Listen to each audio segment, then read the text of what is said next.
Hello students. तो आज हम देखेंगे structure of modern periodic table. Structure of modern periodic table को हम स्टार्टिंग से एंड तक पढ़ेंगे और बहुत ही अच्छे से पढ़ेंगे और ये बोर्ड के पॉइंट ऑफ व्यू से बहुत ही अच्छा नोट्स होगा। आप लोग इसको नोट कीजिए और हमारे साथ आगे तक बने रहिए। स्टार्ट करते हैं। सबसे पहले स्लाइड में हम देखेंगे structure of modern periodic table.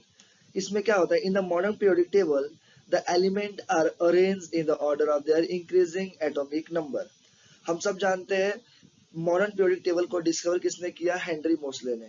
और जो नहीं जानता है वो जान लीजिए कि मॉडर्न पीरियोडिक टेबल को इन्वेंट किसने किया था, फिर डिस्कवर किसने किया था, हेनरी मोसले। लेकिन इनसे पहले भी बहुत सारे साइंटिस्ट थे जिन्होंने एलिमेंट को क्लासिफाई किया था अपने अपने पीरियोडिक टेबल में। और वो साइंटिस्ट को हम बोलते हैं डोबिनियर थे, न्यूलैंड थे, मैडल्यू थे। लेकिन जितने भी प्रीवियस साइंटिस्ट थे उन्होंने बेस ऑफ एटॉमिक मास मतलब increasing order of atomic mass पे डिस्कवर किया था।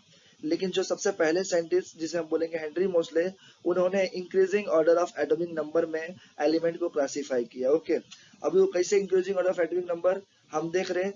हाइड्रोजन से स्टार्ट हुआ है, हाइड्रोजन से लेकर हमारा जो 118 एलिमेंट है, दिख रहा होगा आप लोग को, 118वां एलिमेंट। कहाँ से, हाइड्रोजन से लेके कहाँ तक, 118 एलिमेंट तक किसने डिस्कवर किया, हेनरी मोसले ने डिस्कवर किया। वो भी कौन से बेसिस पे, एटॉमिक नंबर के बेसिस पे। ओके, और हम सभी को मालूम है कि एटॉमिक नंबर क्या होता है, द नंबर ऑफ प्रोटॉन और नंबर ऑफ इलेक्ट्रॉन। तो याद रखना मॉडर्न पीरियोडिक टेबल में कितने एलिमेंट है, 118 एलिमेंट।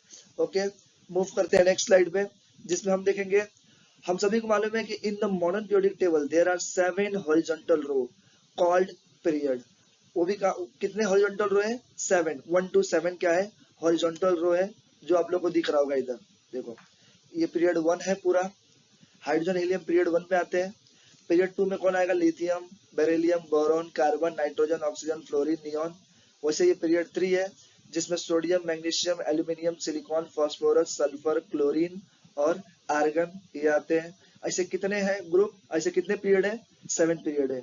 और इनको हम क्या बोलते हैं, देयर आर 7 हॉरिजॉन्टल रो। कितने हॉरिजॉन्टल रो है, 7 हॉरिजॉन्टल रो है। और याद रखना ये जो नीचे बॉटम में तुम्हें दिख रहा होगा लेंथेनाइड और एक्टोनाइड, तो जो लेंथेनाइड सीरीज है वो किस में आता है, 6 पीरियड में आता है। और जो एक्टोनाइड सीरीज है वो किस में आता है, तुम्हारे 7 पीरियड में आता है। तो याद रखना मॉडर्न पीरियोडिक टेबल में 7 हॉरिजॉन्टल रो है और उन 7 हॉरिजॉन्टल रो को हम क्या बोलते हैं, पीरियड।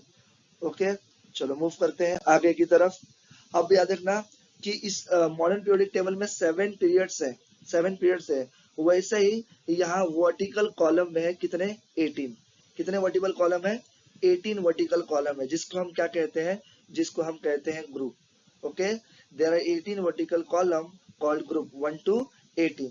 जैसे आप लोग के सामने दिख रहा होगा, ये हो गया तुम्हारा group 1, group 2, group 3, group 4, group 5, group 6, group 7, ऐसे करके कितने ग्रुप है, टोटल ग्रुप है ग्रुप 18। ओके, तो पीरियड किसे बोलते हैं, हॉरिजॉन्टल रो को पीरियड बोलते हैं और वर्टिकल कॉलम को हम क्या बोलते हैं, ग्रुप। कितने पीरियड है, 7, और कितने ग्रुप है, 18। ओके, मूव करते हैं नेक्स्ट स्लाइड पे। और याद रखना ये भी कि जो ये लेंथेनाइड और एक्टोनाइड सीरीज है, ये दोनों किस ग्रुप में आते हैं, तो ये दोनों थर्ड ग्रुप में आते हैं। ओके, कौन से ग्रुप में आते हैं, थर्ड ग्रुप में आते हैं। ग्रुप 1 को हम अल्काइल मेटल बोलते हैं, ग्रुप 2 को हम अल्काइल अर्थ मेटल बोलते हैं, और ये जो ग्रुप 18 है इसको हम क्या बोलते हैं, नोबल या फिर इनर्ट गैस या फिर नोबल एलिमेंट बोलते हैं या फिर जीरो ग्रुप बोलते हैं। और जो ये ग्रुप 17 है इसको हम क्या बोलते हैं, हाइड्रोजन ग्रुप। ओके, तो ये याद रखना लेंथेनाइड और एक्टोनाइड सीरीज कौन से ग्रुप में आते हैं, तो थर्ड ग्रुप में आते हैं। ओके, मूव करते हैं नेक्स्ट स्लाइड पे। The element in the modern periodic table are divided into 4 block. तो याद रखना मॉडर्न पीरियोडिक टेबल कितने ब्लॉक्स में डिवाइड है, 4 ब्लॉक्स में डिवाइड है। पहला है एस ब्लॉक, दूसरा है, देखो एस ब्लॉक पहला हो गया, दूसरा है P block, okay, third one है डी ब्लॉक, और हमारा जो फोर्थ वन है वो क्या है, एफ ब्लॉक। ओके, अब जो एस ब्लॉक है, एस ब्लॉक में ध्यान से देखो group 1 and 2 form the S block element. मतलब एस ब्लॉक में कितने ग्रुप आते हैं, तो ग्रुप 1 और ग्रुप 2। पी ब्लॉक में कितने ग्रुप आते हैं, ग्रुप 13 से लेकर ग्रुप 18 तक कहाँ आते हैं, पी ब्लॉक में। डी ब्लॉक में कितने आते हैं, ग्रुप 3 से लेकर ग्रुप 12 तक कौन से ग्रुप में आते हैं, अरे सॉरी कौन से ब्लॉक में आते हैं, पी ब्लॉक में। और ग्रुप तो मतलब ब्लॉक एफ में क्या आता है, lanthanide series and actinide series. ध्यान से सुनना, एस ब्लॉक जो है उसमें कितने ग्रुप आते हैं, फर्स्ट एंड सेकेंड। जो पी ब्लॉक है उसमें कितने ग्रुप आते हैं, 13 to 18। और डी ब्लॉक में कितने ग्रुप आते हैं, 3 to 12। एंड एफ ब्लॉक में क्या आता है, दो सीरीज है जिसको हम क्या कहते हैं, lanthanide series and actinide series. Okay, अब ध्यान से सुनो, in the p block, there is in the p block the metalloid element lie along the border of zigzag line. अभी तुम्हें दिख रहा होगा जिगजैग लाइन जो यहाँ से बना है, दिख रहा है, जिसमें बोरॉन, सिलिकॉन, जर्मेनियम ये सारे हैं, बोरॉन, सिलिकॉन, जर्मेनियम। ओके, ये सारे क्या है, मेटलॉइड्स हैं। मेटलॉइड्स के राइट साइड नॉन मेटल है, और मेटलॉइड के लेफ्ट साइड पूरे पीरियोडिक टेबल में क्या है, मेटल है। ओके, याद रहेगा आप लोग को, all the metal lie on the left side of zigzag line. ये जो जिगजैग लाइन है इसको हम क्या बोलते हैं, मेटलॉइड, और इसके लेफ्ट साइड में सारे क्या होंगे, मेटल्स होंगे। और इस जिगजैग लाइन के राइट साइड में क्या होगा, नॉन मेटल्स होगा। ओके, मूव करते हैं आगे, ध्यान से देखो, एटॉमिक साइज क्या होता है। ओके, तो एटॉमिक साइज मतलब होता है the size of atom is indicated by its radius. Atom का साइज कैसे पता कर सकते हैं, एटम के रेडियस से। अब एटॉमिक रेडियस क्या होता है, तो atomic radius is the distance between the nucleus of an atom and outermost shell. तो एटॉमिक रेडियस उसे कहते हैं, एटम के न्यूक्लियस से लेकर एटम के आउटर मोस्ट सेल तक की जितनी दूरी होगी उसको हम क्या कहते हैं, एटॉमिक रेडियस। जैसे आप लोग के सामने दिख रहा होगा, ये क्या है, न्यूक्लियस, और ये मान लो क्या है, ये जो आउटर ऑर्बिट दिख रहा है इसको हम बोलेंगे आउटर मोस्ट सेल। तो इस न्यूक्लियस से लेकर आउटर मोस्ट सेल की जो दूरी है इसको हम क्या बोलते हैं, एटॉमिक रेडियस। ओके, मूव करते हैं। एटॉमिक रेडियस के कुछ दो फैक्टर है, उसे हम देखेंगे। While going down a group the atomic size goes on increasing. जब हम ग्रुप के नीचे नीचे जैसे जैसे आते हैं, टॉप टू बॉटम आते हैं, तो जो एटम का साइज धीरे धीरे क्या होता है, बढ़ते जाता है। क्या होते जाता है, बढ़ते जाता है। ये होता क्यों, this is because while going down a group a new shell is added. जैसे जैसे हम टॉप से बॉटम की तरफ आते हैं वैसे वैसे एटम में नए नए सेल ऐड होते जाते हैं। Therefore, the distance between the outermost electron and the nucleus goes on increasing। और outermost cell मतलब outermost cell और nucleus के बीच की जो दूरी है वो धीरे धीरे क्या होती जाती है, बढ़ते जाती है। As a result, the atomic size is increasing। इसी कारण से जो atomic size वो क्या होता है, बढ़ता है। ओके, जैसे तुम्हें दिख रहा होगा, atomic size जो है, देखो टॉप से बॉटम आते समय क्या हो रहा है, इंक्रीज हो रहा है ना। पहले छोटा था, धीरे धीरे बड़ा हुआ, मतलब क्या देख रहे हैं हम, atomic size increase from top to bottom या फिर डाउन द ग्रुप। ओके, जैसे कि फॉर एग्जांपल हमें मालूम है, यहाँ यहाँ सेकंड नंबर पे क्या होता है, लिथियम, अल्काइल मेटल में। तो लिथियम के पास कितने सेल हैं, 2 सेल है। फिर सोडियम के पास कितने सेल है, 3 सेल है। पोटेशियम के पास कितने सेल है, 4 सेल है। मतलब हर बार सेल ऐड होते जा रहा है। और एटॉमिक रेडियस किसे बोलते हैं, न्यूक्लियस से लेकर आउटर मोस्ट सेल पे जो दूरी होगी उसको हम एटॉमिक रेडियस बोलते हैं। और एटॉमिक साइज को डिटरमाइन कैसे किया जाता है, एटॉमिक रेडियस के बेस पे। इसका मतलब अगर लिथियम और पोटेशियम की बात करूं मैं, तो लिथियम और पोटेशियम में रेडियस न्यूक्लियस से लेकर आउटर मोस्ट सेल की जो दूरी है उसमें बहुत बदलाव है। लिथियम में बहुत कम है वो रेडियस, और पोटेशियम में वो रेडियस क्या बहुत ही ज्यादा है। इसलिए साइज किसका ज्यादा होगा, पोटेशियम का साइज ज्यादा होगा as compare to lithium. Okay, move करते हैं नेक्स्ट स्लाइड पे। अब देखो ये भी एटॉमिक साइज है, जिसमें हम देखेंगे कि जो एटॉमिक साइज है वो क्या होता है, हमें मालूम है एटॉमिक साइज क्या है। हम देखेंगे कि while going from left to right within a period atomic size goes on decreasing. जब हम लेफ्ट से राइट की तरफ जाते हैं पीरियड में, पीरियड किसे बोलते हैं, 7 पीरियड है ना, तो पीरियड में जब हम लेफ्ट टू राइट जाते हैं तो हम क्या देखते हैं, decrease and atomic number decrease and the atomic number increase 1 by 1। That mean the positive charge on the nucleus increase by 1 unit at a time. हो ये रहा है कि जब हम लेफ्ट टू राइट जा रहे हैं तो सेल ऐड नहीं हो रहे, इलेक्ट्रॉन ऐड होते जा रहे हैं। अब हम सभी को मालूम है जब इलेक्ट्रॉन ऐड होते हैं, जैसे कि देखो ध्यान से, हुआ इधर सोडियम और एल्यूमिनियम दोनों, सोडियम, मैग्नीशियम, एल्यूमिनियम। देखो यहाँ सोडियम होता है, ओहो, यहाँ सोडियम होगा, यहाँ एल्यूमिनियम होगा, सोडियम होगा यहाँ, यहाँ मैग्नीशियम होगा, और यहाँ एल्यूमिनियम होगा, राइट।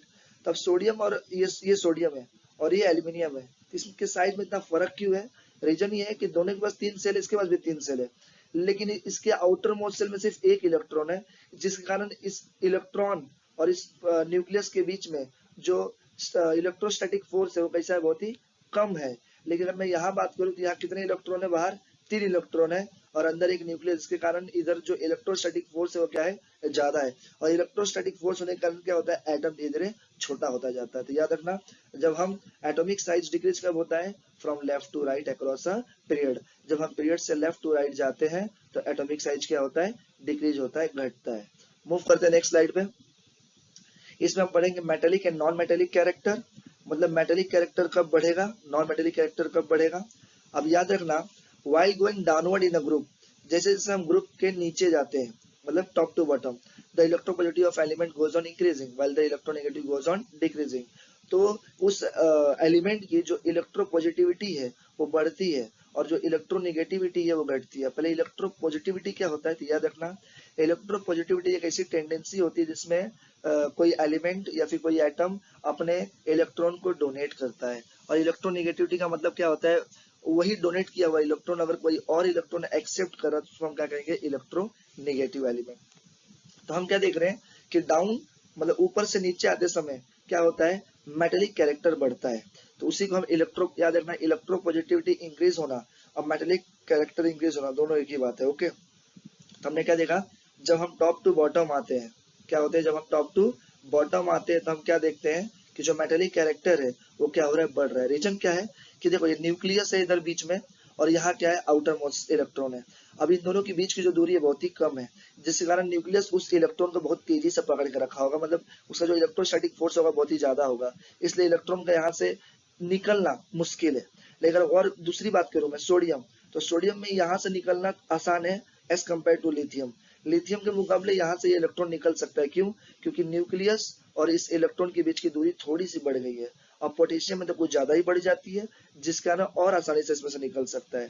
तो इसीलिए इन तीनों में सबसे ज्यादा मेटेलिक कैरेक्टर किसका है, पोटेशियम का, उसके बाद किसका है, सोडियम का, और सबसे कम किसका है, लिथियम का। मतलब मेटेलिक कैरेक्टर जो है टॉप टू बॉटम क्या हो रहा है, इंक्रीज हो रहा है, और इलेक्ट्रोपॉजिटिविटी भी क्या हो रहा है, टॉप टू बॉटम इंक्रीज हो रहा है। हमें दिख रहा है इधर कि जो नॉन मेटेलिक कैरेक्टर है वो डिक्रीज होता है टॉप टू बॉटम। इसका मतलब क्या, अगर नॉन मेटेलिक कैरेक्टर ऊपर से नीचे आते समय डिक्रीज हो रहा है, इसका मतलब मेटेलिक कैरेक्टर ऊपर से नीचे आते समय क्या होगा, बढ़ रहा होगा। ओके, मूव करते हैं आगे। While going from left to right, जब हम पीरियड में लेफ्ट से राइट की तरफ जाते हैं तो हम क्या देखते हैं कि जो इलेक्ट्रोनेगेटिविटी है एलिमेंट की वो क्या होती है, इंक्रीज होती है, लेकिन इलेक्ट्रोपॉजिटिविटी डिक्रीज होती है। कारण क्या है इसके पीछे, हम सभी को मालूम है कि अगर मैं बात करूं सोडियम और एल्यूमिनियम की, तो सोडियम के पास एक इलेक्ट्रॉन होता है और ये एक इलेक्ट्रॉन आसानी से इमिट कर सकता है as compare to aluminium. Aluminium के पास कितने इलेक्ट्रॉन है, उसके आउटर मोस्ट सेल में 3 इलेक्ट्रॉन है, और ये 3 इलेक्ट्रॉन निकालना बहुत मुश्किल है। मतलब ये क्या करेगा, ज्यादा करके एक्सेप्ट करने की कोशिश करेगा और ये ज्यादा करके क्या करेगा, डोनेट करने की कोशिश करेगा। तो याद रखना, जो डोनेट करता है वो कैसा होता है, इलेक्ट्रो पॉजिटिव होता है, मतलब मेटेलिक कैरेक्टर शो करता है, और जो एक्सेप्ट करने की कोशिश करता है इसका मतलब वो इलेक्ट्रोनेगेटिव होता है, वो रिसीव करने की कोशिश करता है। तो जैसे जैसे मैं अगर लेफ्ट टू राइट अगर बढ़ता हूँ, मतलब सोडियम, मैग्नीशियम, एल्यूमिनियम, सिलिकॉन, इसकी तरफ जैसे जैसे जाऊंगा वैसे वैसे क्या होंगे, नंबर ऑफ सेल नहीं बढ़ेंगे, क्या बढ़ेगा, नंबर ऑफ इलेक्ट्रॉन बढ़ेगा, वो भी एक ही सेल में, जिसके कारण इलेक्ट्रॉन को निकालना उतना ही मुश्किल हो जाएगा। और जब इलेक्ट्रॉन निकलेगा ही नहीं, इसका मतलब क्या हो रहा है, इलेक्ट्रोनेगेटिविटी बढ़ रही है और इलेक्ट्रोपॉजिटिविटी क्या हो रही है, डिक्रीज हो रही है। आई होप आप लोग को ये बहुत अच्छे से समझ में आया होगा, और अगर नहीं समझ में आया तो प्लीज कमेंट कीजिए कि हाँ आप बहुत बकवास पढ़ाते हैं, तो शायद मैं इस चीज को इम्प्रूव करूंगा और आप लोगों को एक बेटर स्टडी दे सकूं। मैं ऐसा चाहता हूं कि मुझे कमेंट आए और मैं अपने आप को इम्प्रूव करूं। अगर आप लोग को समझा है तो आप लोग लाइक कीजिए, शेयर कीजिए, सब्सक्राइब कीजिए मेरे चैनल को। Thank you for watching, thank you for watching. मिलते हैं नेक्स्ट वीडियो में।